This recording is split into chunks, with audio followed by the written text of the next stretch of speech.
May 2nd, 1997. New Orleans, the Crescent City, where a lot of music just spilled out. Art Farmer, it is so good to see you again. Good to see you again, Leigh. Takes me back a long time. Takes me back a long time also. There's the spirit of the Little Bandmaster lurking there. Hey, that muse inspired that. Your muse. Well, yes, that's right. I wonder where he is now, the Little Bandmaster, not the muse. I don't know. He's lurking somewhere over the horizon, I think. Likely where music is being played. Forever and ever. Well, you have some new projects, and you just completed a Stanford workshop program, and it's being issued for future release here. Did you hold clinics there at Stanford? At that time, no. I had held some clinics there maybe about 2 or 3 years in front, but what happened in this case, this was originally supposed to have been a Clark Terry project, but he had a severe eye problem at that time, and there's no way he could make it.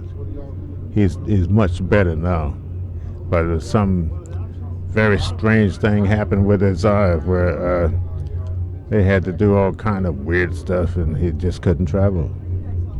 And there you were to fill in for that spirit of it. I was in Vienna, and they got somebody said, well, why don't you maybe he recommended me to them, and they called me up, and the record company called me up and asked me if I could make it, and I said, yeah, so. Art, you've been practicing in the Vienna scene for quite a number of years. How, for you and your muse, is that environment? I think I've touched on that before. Well, no, it's a very comfortable environment. There are very fine musicians there. There's a great jazz audience.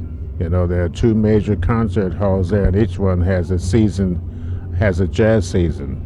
Just like Carnegie Hall has a jazz season now, and Lincoln Center has a jazz season. But these 2 major concert halls there have jazz seasons. So all the major artists that play at Carnegie Hall and Lincoln Center, they also play in Vienna.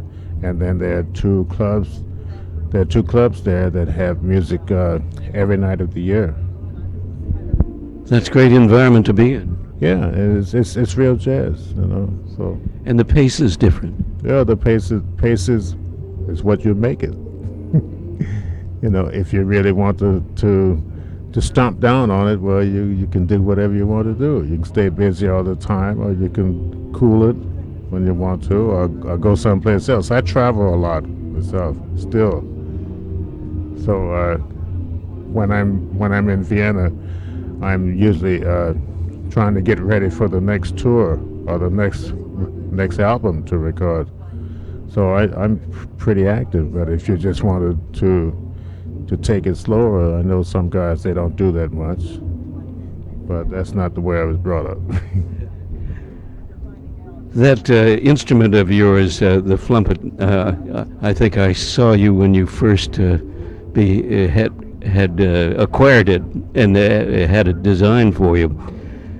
Well, you have a few years under your belt with that instrument. What has it brought to you? Well, it's brought to me the possibility to have more control of my sound. Mainly, that's what I'm looking for, because the sound to me is the most important thing about playing.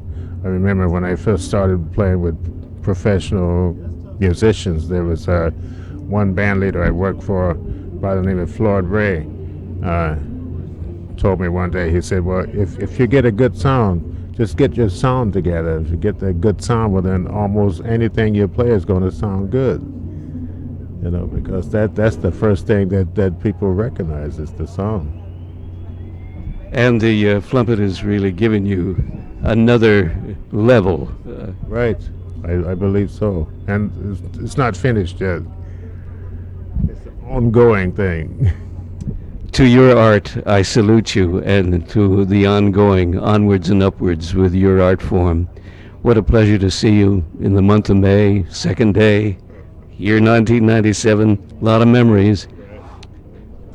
Over there, Jimmy Cleveland, Quincy Jones, Clifford Brown, standing at the Palm. Yeah, Gigi Grace, all the cats, yeah. Well, I'm glad to have been a part of it.